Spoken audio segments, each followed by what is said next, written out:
धन्यवाद अध्यक्ष जी, आपने इस मुद्दे पर मुझे बात रखने को कहा और मैं दिल्ली सरकार का भी आभार व्यक्त करती हूं, दिल्ली और देश के लोगों की ओर से, कि आज ऐसे समय पर जब सबसे ज्यादा इस सदन की जरूरत महसूस की जा रही थी, ऐसे समय में दिल्ली सरकार ने इस सदन बुलाने का फैसला किया। और आज जबान हमारी होगी, शब्द जो है हमारे होंगे, लेकिन जो दर्द है वो दिल्ली और देश के लोगों का होगा। अध्यक्ष जी, 25 जून 1975 को देश में पहली बार इमरजेंसी लगी थी। मैं उस समय पैदा भी नहीं हुई थी, लेकिन मुझे यकीन है कि आप उस समय राजनीति में सक्रिय थे। आपने उस तरह की इमरजेंसी जब पूरे देश में लगी थी, वो एक राजनीतिक अराजकता का माहौल था। लेकिन ऊपर जरा बातचीत कैसे हो रही है? कह रही थी 25 जून 1975 को जब देश में इमरजेंसी लगी थी, मैं पैदा भी नहीं हुई थी, लेकिन आपने उस इमरजेंसी को अपने आंखों से देखा, महसूस किया होगा। उस समय भी बहुत लोग थे जो उस समय जब इमरजेंसी लगी उसकी तारीफ कर रहे थे, उसे ठीक ठहरा रहे थे।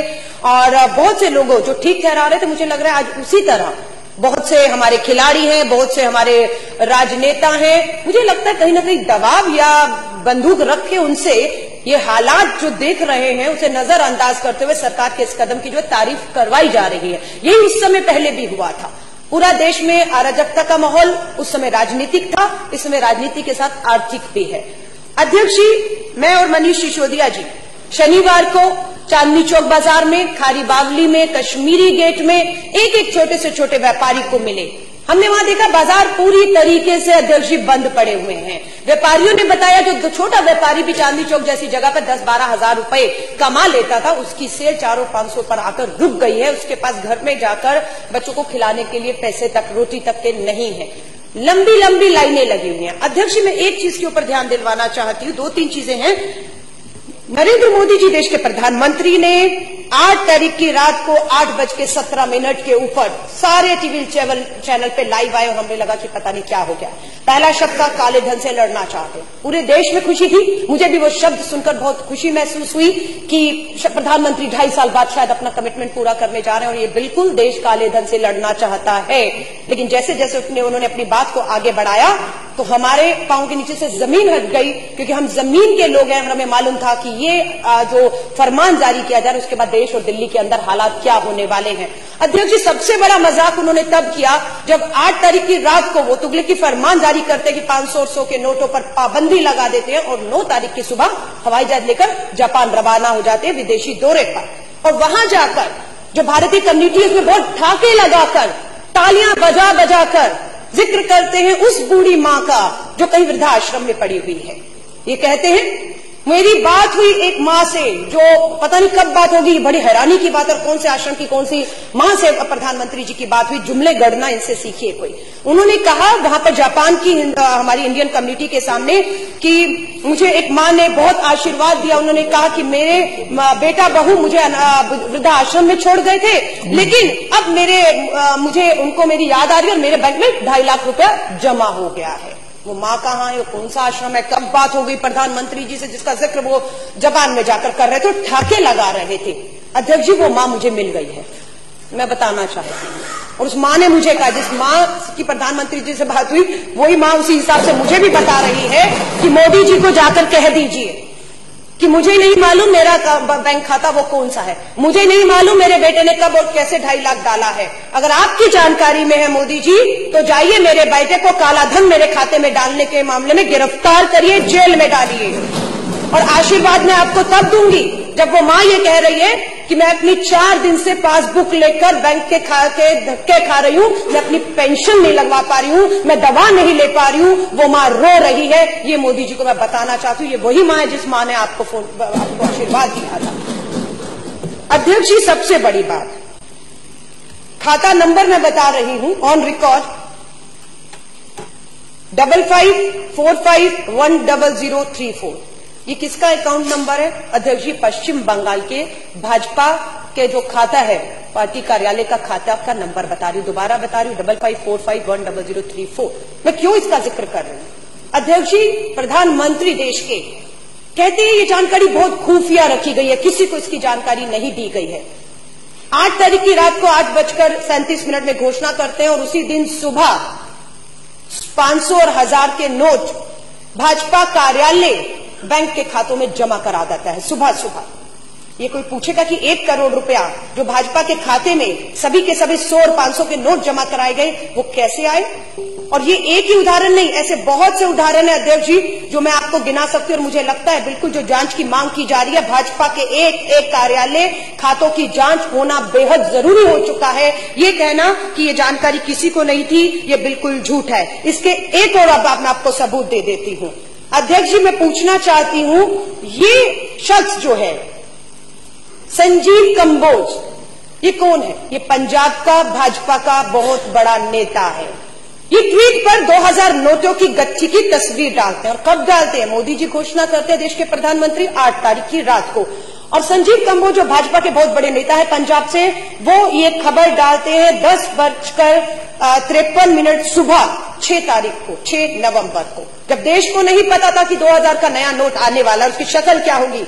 उसको आरबीआई जो है मोदी जी की, प्रधानमंत्री की घोषणा के बाद जो है उस नोट को दिखाती है पूरे देश में कि वो नोट कैसा होगा। लेकिन भाजपा के इस नेता के पास इसकी जानकारी, इसकी तस्वीरें, ये नोट कैसे थी, ये तो देश जानना चाहेगा, कैसे इनको खबर थी इसकी। लेकिन इसका जवाब भाजपा का कोई नेता देने को तैयार नहीं है। उल्टा राष्ट्रवाद और देशभक्ति के नाम पर जिस तरह से निर्दोषों को मैं कहूंगी, क्योंकि चीफ जस्टिस ऑफ इंडिया के भी पूर्व चीफ जस्टिस ने भी कहा है कि जिनको फेक इनकाउंटर में मारा गया है उनका दोष कभी साबित ही नहीं हुआ, वो अभी अंडर ट्रायल थे। तो देशभक्ति के नाम पर, राष्ट्रवाद के नाम पर, आतंकवाद के नाम पर जिस तरह से निर्दोषों को फेक इनकाउंटर का शिकार बनाया जा रहा है, ठीक उसी तरह देशभक्ति राष्ट्रवाद के नाम पर, काले धन के नाम पर निर्दोषों को, 125 करोड़ की गरीब मजदूर आम आदमी किसानों को लाकर इन्होंने जो है वो सड़क पे खड़ा कर दिया है। शर्म आती है हमें, उस मां के आंसू नहीं दिखते। और सबसे बड़ी तो मैं निंदा करना चाहूंगी, शर्म आती है। कल तक जब कांग्रेस के नेता राहुल गांधी लाइनों में खड़े थे तो मोदी जी भाषण देकर ठाके लगा रहे थे कि मां का काला धन जमा करने के लिए एक बेटा लाइन में खड़ा है।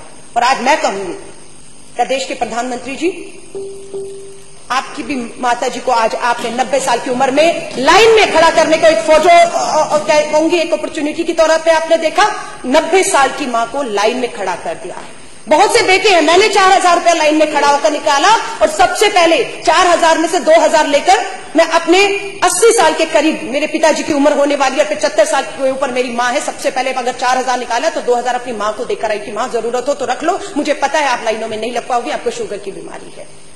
देश के प्रधानमंत्री 4000 बदलने के लिए अपनी माता जी को खड़े करते थे। बहुत सी माताओं की पेंशनें नहीं मिल पा रही हैं, वो रो रही हैं। अध्यक्ष जी, और मैं आपको बताती हूं, इसके अलावा बाबा रामदेव जी ने भाषण दिए थे, नरेंद्र मोदी जी का चुनावों में समर्थन किया था, काला धन आएगा और 15 लाख आएगा सबके खाते में। हम इसी देश का इंतजार कर रहे थे। जब मोदी जी घोषणा करने लग गए, मुझे लगा शायद काला धन वापस आ गया और सबके खातों में अब 15 लाख आने वाला है। लेकिन अध्यक्ष जी, होता क्या है, अभी एक अलवर की वीडियो जो है वो क्लिपिंग चल रही है किसी न्यूज चैनल की, उसमें बाबा रामदेव, अलवर राजस्थान का कोई उपचुनाव होना है, उसके उम्मीदवार हैं, चांदनाथ प्रत्याशी है, उनके प्रचार में गए तो उनको भूल गए कि मेरे सामने माइक और कैमरे लगे हुए हैं। जो भाजपा के प्रत्याशी चांदनाथ हैं, वो बाबा रामदेव जी के कान में कहते हैं, अरे बड़ी मुसीबत आ गई, मेरा भी पैसा पकड़ा गया। ये उनके शब्द हैं। किसी ने कहीं से पैसे लाने में बड़ी दिक्कत हो रही है, हमारे पकड़े भी गए। अब बाबा रामदेव जी क्या कहते हैं, उनका हाथ पकड़ते, उन्हें चुप कराते, ये बात यहां बंद करो, बावले हो गए हो, यहां मत करो, फंस जाओगे। ये क्या सच्चाई है? ये क्लिपिंग चल रहा है लेकिन मीडिया नहीं दिखा रहा उसको।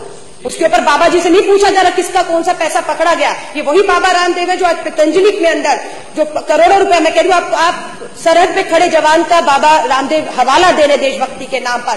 बाबा रामदेव जी, आपका हम लोग आपको तब हम मानेंगे जब आप पतंजलि के दरवाजे खोल देंगे और आटा और नमक और चीनी और भूखे जो लोग आज हैं उनके घर तक आपका पतंजलि का सामान पहुंच जाए। पर आपके यहाँ पर भी काले धन को सफेद करने का काम चल रहा है। दूसरा, भाजपा के ही बहुत बड़े नेता, बहुत नाम फेमस हुआ, सुषमा स्वराज जी वहां से चुनाव जब लड़ी थी, बिल्लारी ब्रदर्स करके माइन माफिया हैं, सीबीआई में उनके केस चल रहे हैं। 16 तारीख को उनकी बेटी की शादी है। ये हिंदुस्तान टाइम्स की न्यूज़पेपर में इसका खुलासा है कि 500 करोड़ रुपया बिल्लारी ब्रदर, रेड्डी ब्रदर, भाजपा के लीडर जो है नेता, 500 करोड़ रुपया अपनी बेटी की शादी पे खर्च करना चाह रहे हैं। क्या इसकी कोई जांच करेगा कि ये 500 करोड़ रुपया जो शादी पे उड़ाया जाएगा ऐसे माहौल में, वो कहां से आया, वो कैश है, बैंकों से आया, कैश है तो कब और कौन से बैंकों में ये बदला गया?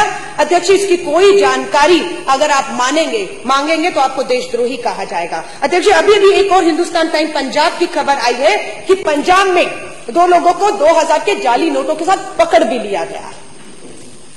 मैं चांदनी चौक से आती हूं, हमारे यहां पर बहुत प्रचलन है, सुनने में आता है कि हवाला कारोबार होता है, और आज तक और बहुत से चैनलों ने स्टिंग ऑपरेशन भी की। किस तरह से रातों रात काला पैसा जो है वो सोनहारों की दुकान पर पहुंचा, सुनहारों ने कैसे जो है काला धन स्वीकार करते हुए किस तरीके से काला धन लेकर सोना बेचा है, इसका खुलासा हुआ। अध्यक्ष जी, हवाला के थ्रू कैसे पैसा हो रहा है, जाली नोट आ चुके हैं, बिल्कुल इसकी चिंता जो है वो इनको नहीं हो रही है। अगर आप प्रश्न करेंगे तो आपको देशद्रोही कहा जाएगा, आपको जो है। और मैं अध्यक्ष जी कहूंगी, नितिन जी प्लीज, ये अखबार की सच्चाइयां हैं। दिल्ली के 80% एटीएम खाली पड़े हुए हैं, क्योंकि 100 का आपने 500,000 बंद कर दिया, उसके बाद एक ही नोट बचता एटीएम में जो फिट होता था वो 100 का होता था। और 100 की जो हकीकत है इस देश में, ये मैं नहीं कह रही, ये आंकड़े हैं, ये मेरे हाथ में इंडिया टुडे का न्यूज़पेपर है। इंडिया टुडे का न्यूज़पेपर ये बता रहा है कि देश में तो कुल करेंसी का जो 500 के नोट थे उसका 47% जो है वो हिस्सा था, और जो 1000 के नोट थे उसका लगभग 37%। आप मानिए लगभग 80% जो करेंसी थी वो 500 और 1000 के नोट की थी। 80-85 बाकी जितना भी रह गया, कुछ प्रतिशत 100 के नोट से ये देश ये सोच रहे हैं कुछ यूं चल जाएगा। ये हकीकत है। पहले प्रधानमंत्री जी ने कहा मुझे 2 हफ्ते दे दीजिए, जापान में ठाके मार के हंसे, यहां पर आकर रोना शुरू कर दिया, और अब 50 दिन मांग रहे हैं। और अर्थशास्त्री कह रहे हैं कि 6 महीने तक ये व्यवस्था जो है वो सुधरने वाली नहीं है। अराजकता का माहौल सब जगह है।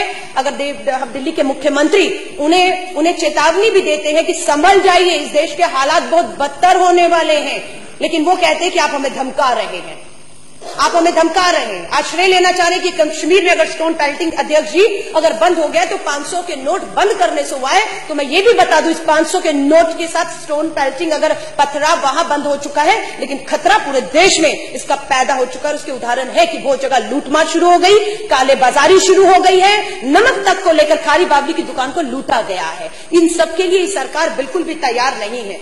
25,000 रुपए में कैसी होगी बेटी की शादी? इनका दर्द सुनने वाला कोई है? कौन नहीं चाहता?